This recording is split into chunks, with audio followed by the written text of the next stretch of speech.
Hey everyone, Dennis K here with Belize Real Estate. Hey, listen, I hope you all are doing well today.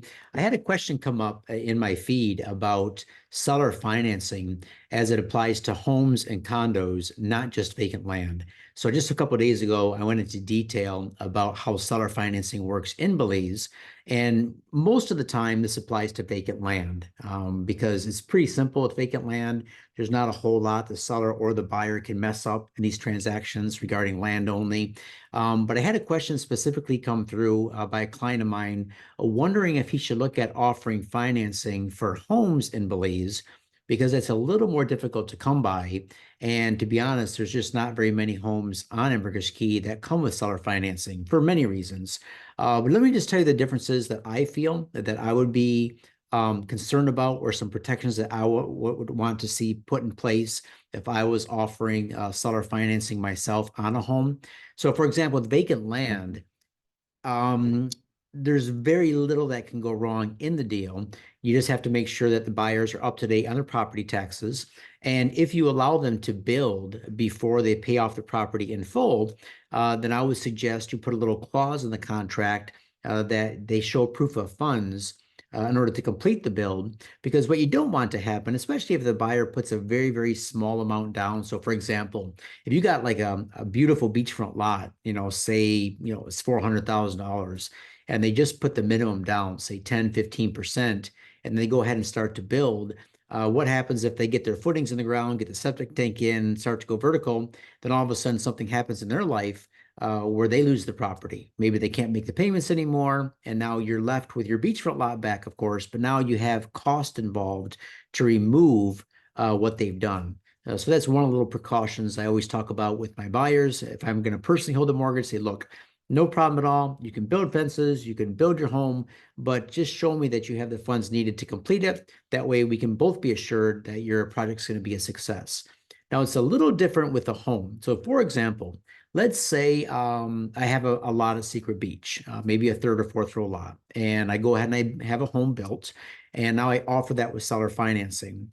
Now I have a couple things to be a little bit more concerned about. So first of all, if the buyer's coming in, first of all, I have to have a good read on them, have to get a good feel for them that they're going to actually be able to continue to make the payments, they're going to take care of the place.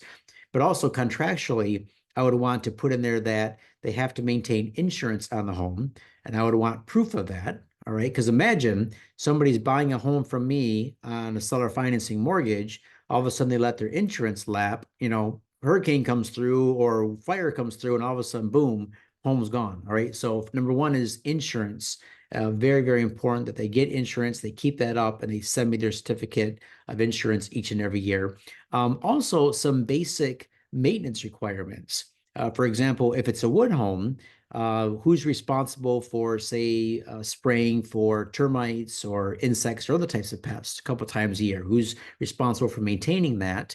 Maybe a couple other things as well, just to protect both parties, right? Because what you don't want is to get in one of these scenarios where you have someone come in, they're buying a home, and all of a sudden they default on their payments. You get the home back and you walk in the home and it's just completely trashed. There is that possibility. Now, not very likely. I find that most people who are buying property in the Belize are people that take care of their things. They've had some good success in life, but you got to think about these things. So insurance, some sort of scheduled maintenance, maybe an inspection of the property. Maybe you put in the agreement that you as the mortgage holder can inspect the property or have someone inspect the property once a year, just to make sure everything's being maintained, especially if the mortgage is going to be carried out for any number of years. So if this is a 2 or 3 year mortgage, all right, not a whole lot's going to go wrong in 2 or 3 years. But if it's a 5 or 10 year mortgage, you might want to give some more serious thought as to maintaining the asset, the value of the asset,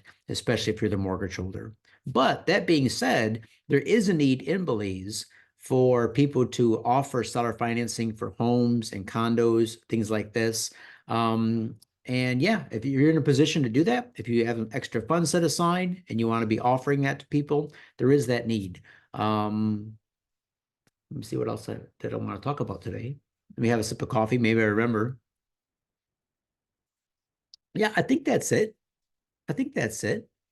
Condos are a little easier to find seller financing with, just because oftentimes a developer, let's say a developer is building a 20-unit condo project, he might get so many cash deals up front to say sort of pay for it, and then he might, offer financing on the last, 5, 6, 7, 8 deals. Sometimes the developers would do shorter term amortizations. So they might do something like, say 35, 40% down.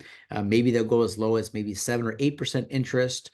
And they'll carry the balance, for sometimes 5 years, 10 years maybe, but normally they want a 5-year balloon payment on it.